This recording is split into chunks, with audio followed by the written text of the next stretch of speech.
अगर आपने भी 10वीं पास किया हुआ है और आपको जो है सरकारी नौकरी करना है रेलवे में, तो ग्रुप डी के पदों पे जो भर्ती प्रक्रिया चल रही है ना, उसका जो है अंतिम मौका है। अगर आप फॉर्म भरना चाहते हैं तो बड़ी आसानी से फॉर्म को भर सकते हैं, क्योंकि 1 मार्च तक जो है फॉर्म को फिलअप किए जाएंगे।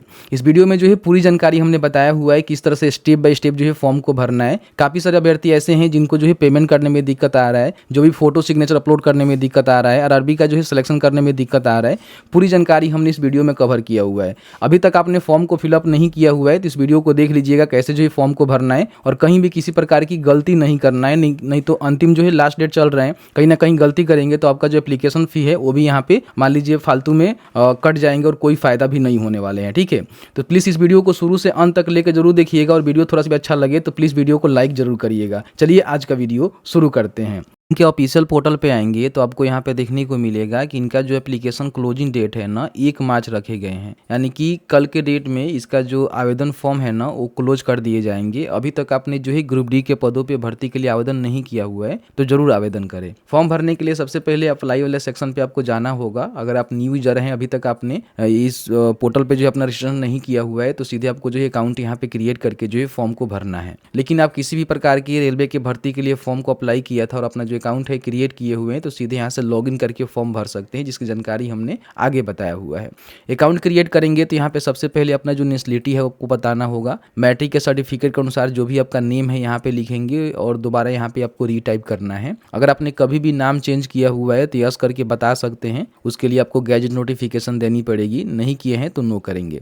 डेट ऑफ बर्थ यहाँ पे डालेंगे और फिर दोबारा यहाँ पे रीटाइप करेंगे। जेंडर बताएंगे, मेल फीमेल दोनों जो है फॉर्म को भर सकते हैं, और उसके बाद यहाँ पे अपना जो भी फादर मदर का नेम है उसको टाइप करेंगे और दोबारा यहाँ पे रीटाइप आपको करना है। यहाँ पे जो भी अपना कॉन्टैक्ट डिटेल्स है, अपना ईमेल आईडी यहाँ पे लिखेंगे और मोबाइल नंबर डालकर दोनों पे जो है ओटीपी जाएगा। ओटीपी के थ्रू आपको वेरिफिकेशन करनी पड़ेगी। यहाँ पे देखिए आधार वेरिफिकेशन जो है 2 तरह से आप कर सकते हैं। पहले जो आपको केवल ओटीपी वेरिफिकेशन देखने को मिलता था, लेकिन अभी आप देखेंगे तो फिंगरप्रिंट वेरिफिकेशन भी आपको देखने को मिल रहा है। लेकिन ये जो है सीएससी सेंटर वालों के लिए है, खुद से आप फिंगरप्रिंट वेरिफिकेशन नहीं कर सकते हैं। ठीक है, तो अगर आपके आधार कार्ड में मान लीजिए मोबाइल नंबर लिंक है तो ओटीपी के थ्रू यहाँ पे वेरीफाई करेंगे। ओटीपी जा रहा है, वेरीफाई हो रहा है। कई बार कई सारे अभ्यर्थी ऐसे हैं जिनके पास आधार कार्ड नहीं है, तो इसका सिलेक्शन करेंगे, इसको टिक करना है। ठीक है, और यहाँ पे क्लिक करके यहाँ पे क्लिक करेंगे तो यहाँ पे देखेंगे कोई एक आपको प्रूफ इसमें से देना पड़ेगा, जैसे कि driving licence, passport, PAN card, voter ID card. ठीक है, कोई एक डॉक्यूमेंट से आप चाहें तो यहाँ पे रजिस्ट्रेशन कर सकते हैं। ऐसा नहीं है कि आधार से ही आप करेंगे, चाहे तो पैन कार्ड से भी यहाँ पे पैन कार्ड नंबर को डालकर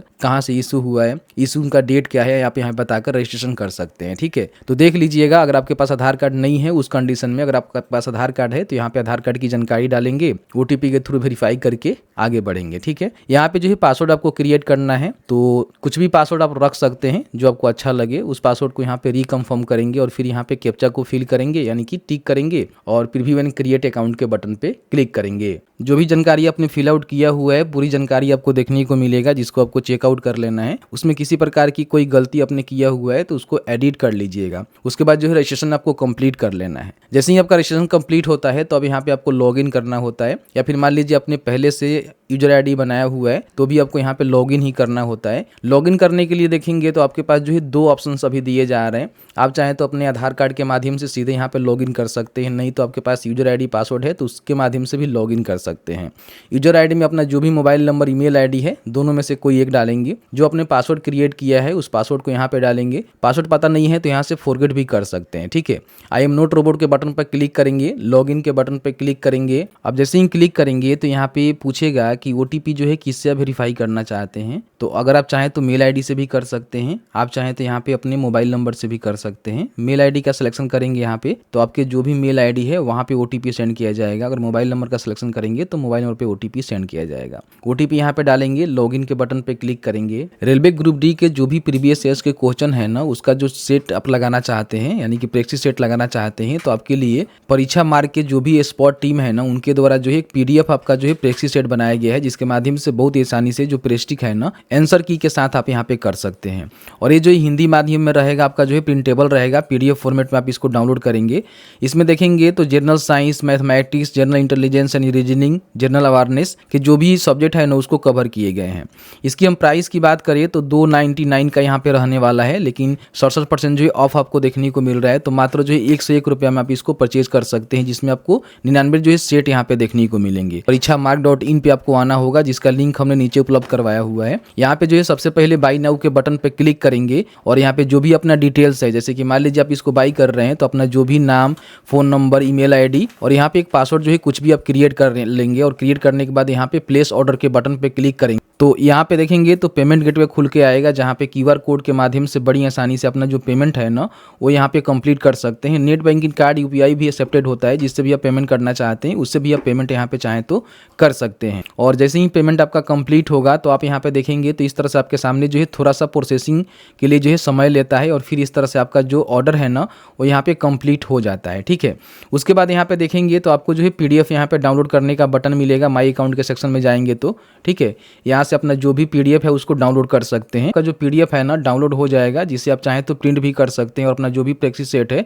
उसको आप लगा सकते हैं। इस तरह से आपके सामने जो डैशबोर्ड है ना खुल के आ जाएगा। ऑनलाइन एप्लीकेशन के बटन पे क्लिक करेंगे, यहाँ पे अपना जो भी RRB है ना जिसके लिए फॉर्म को भरना चाहते हैं उसका सिलेक्शन आप यहाँ पे करेंगे। कई सारे जो है RRB आपको देखने को नहीं मिलता है, जैसे कि यहाँ पे देखेंगे दिल्ली आपको देखने को नहीं मिलेगा। तो दिल्ली के लिए भरना चाहते हैं तो आपको जो है चंडीगढ़ का जो है सिलेक्शन करना होगा। देखेंगे तो यहाँ पे हाजीपुर आपको देखने को नहीं मिलेगा, तो पटना का जो है सिलेक्शन करेंगे तो हाजीपुर में भी आ जाता है। ठीक है, तो इस तरह से अगर यहाँ पे RRB शो नहीं कर रहा है तो देख लीजिएगा कौन सी जगह का जो है RRB कौन सा है, तो आपको गूगल पे भी सर्च करेंगे तो पता चल पाएगा। ठीक है, तो इस तरह से सिलेक्शन करेंगे, फिर यहाँ पे आपको टिक करना है और नेक्स्ट के बटन पे क्लिक करना है। अगर आपने पहले से फॉर्म फिलअप किया होगा तो कुछ जानकारी यहाँ पे ऑटोमेटिकली जो है फिल रहता है, लेकिन आप पहली बार फॉर्म भरेंगे तो सबसे पहले अपना जो भी मैरिटल स्टेटस है बताएंगे कि मैरिड है कि अनमैरिड है। रिलीजन यहाँ पे बताएंगे हिंदू, मुस्लिम, सिख, ईसाई, जो भी आप हैं आप यहाँ पे बताएंगे। अपनी मातृभाषा बताएंगे। फिर यहाँ पे अपना जो एग्जाम का लैंग्वेज है वो क्या रखना चाहते हैं। बहुत सारे अलग अलग जो है लैंग्वेज है जिसको आप यहाँ पे सिलेक्ट कर सकते हैं।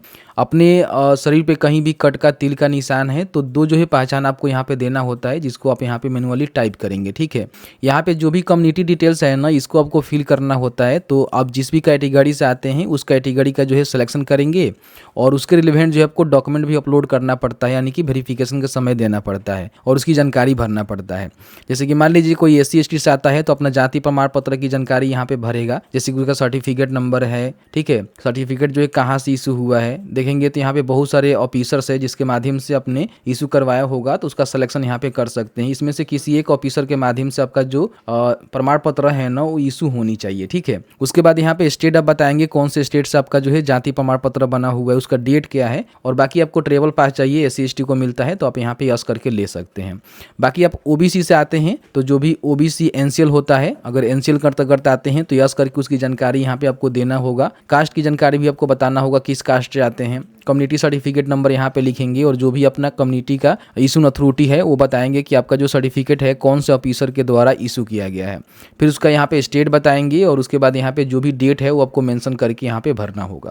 यहाँ पे अपना जो भी एड्रेस है ना उसको आपको फिल करना है। ध्यान रखिएगा प्रेजेंट एड्रेस यहाँ पे आपको फिल करना है, जिसमें अपना स्टेट, डिस्ट्रिक्ट, पूरा एड्रेस यहाँ पे टाइप करेंगे। फिर यहाँ पे अपना जो भी नियरेस्ट सिटी है उसको टाइप करेंगे और पिन कोड यहाँ पे लिखेंगे। अगर आपका मान लीजिए प्रेजेंट और परमानेंट दोनों सेम है तो आप यहाँ पे टिक करेंगे तो दोनों सेम हो जाएगा। अलग अलग है तो अलग अलग भरेंगे। इसको सेव करेंगे और फिर यहाँ पे नेक्स्ट के बटन पे क्लिक करेंगे। यहाँ पे अदर डिटेल्स में अगर आप एक सर्विसमैन से है तो यहाँ पे बता सकते हैं। यस करेंगे तो पूछेगा कि आप जो है कौन से फोर्स में थे, उसकी जानकारी यहाँ बता सकते हैं। बाकी अपना रैंक वगैरह वगैरह बताएंगे। अगर आपने एक सर्विसमैन के रूप में काम नहीं किया हुआ है तो आप यहाँ पे सीधे नो करेंगे। अगर आप विकलांग हैं तो यहाँ पे यस करके जो भी जानकारी है किस प्रकार के विकलांग है उसको आपको बतानी होगी। सब कैटेगरी क्या है, परसेंटेज क्या है, नेचर ऑफ डिसेबिलिटी क्या है, उसका सर्टिफिकेट नंबर क्या है। अगर आपके पास UDID कार्ड अवेलेबल है तो उसकी जानकारी यहाँ पे देंगे और उसका जो भी इशू डेट है वो आपको बतानी होगी। अगर आप विकलांग नहीं है तो सीधे यहाँ पे नो कर दीजिएगा। स्क्राइब लेना चाहते हैं, लिखने में प्रॉब्लम है तो आप यहाँ पे ले सकते हैं, नहीं तो इसको नो करेंगे। अगर आप EBC सेंटर लेवल पे आते हैं आपका पारिवारिक जो आय है 50,000 से कम है या फिर बीपीएल कार्ड होल्डर है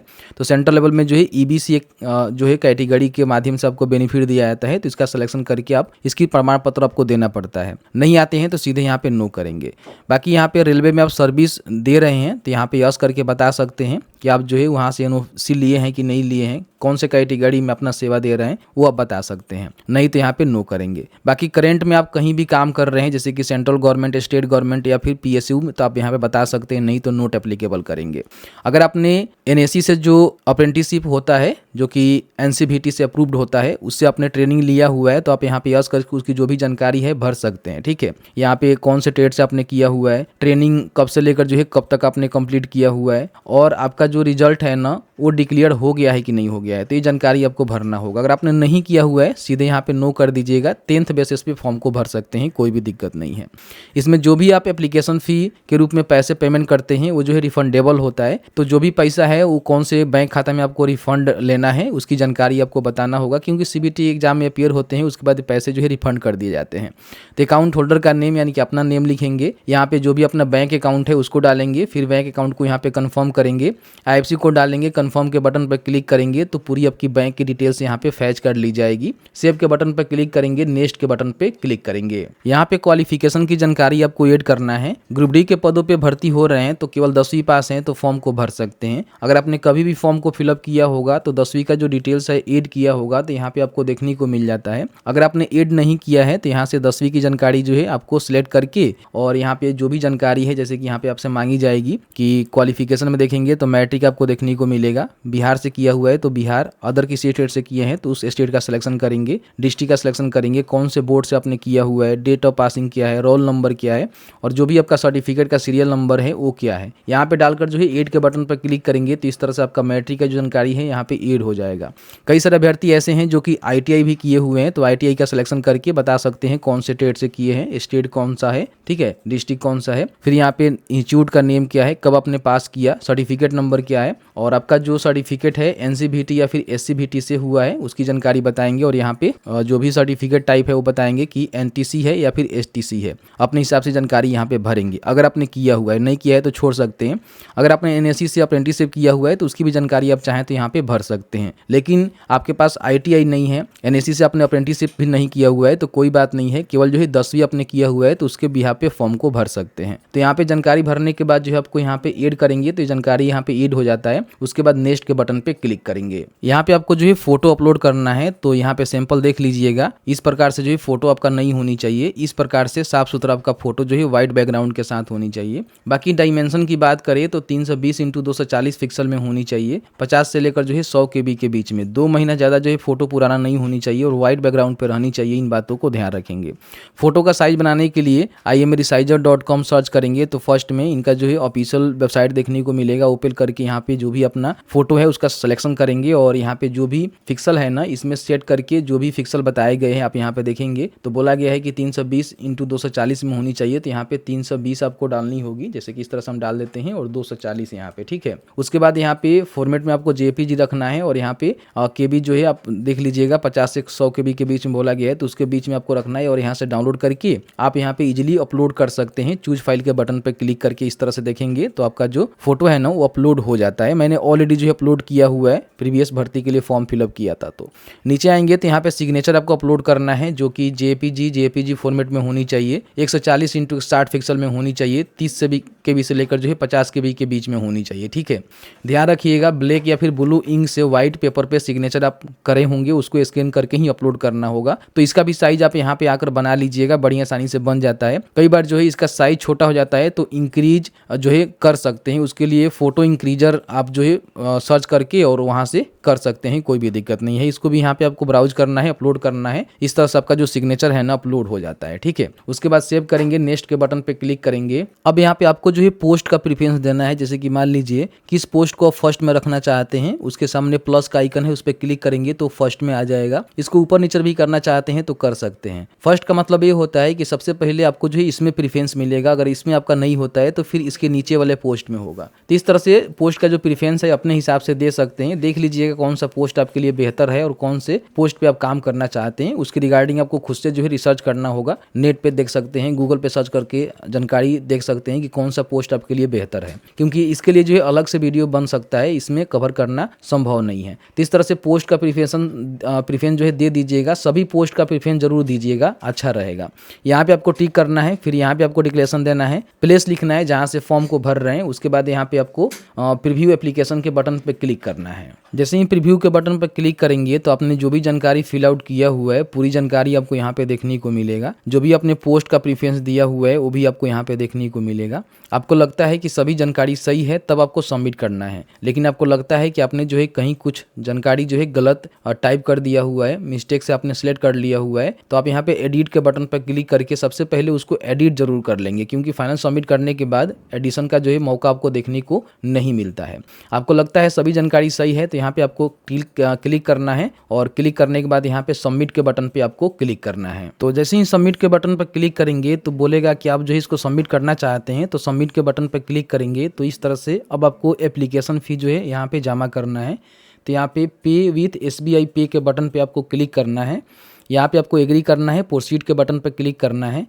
पेमेंट गेटवे जो है इस तरह से आपके सामने खुल के आता है, यहाँ पे जो है आपको पेमेंट कंप्लीट करना है, ठीक है। तो थोड़ा सा वेट करेंगे तो यहाँ पे जो है ऑटोमेटिकली ये प्रोसीड पे चला जाता है। देखिए इस तरह से आपके सामने आ जाएगा। यहाँ पे आप चाहें तो बहुत सारे पेमेंट ऑप्शंस है जिसके माध्यम से पेमेंट कर सकते हैं।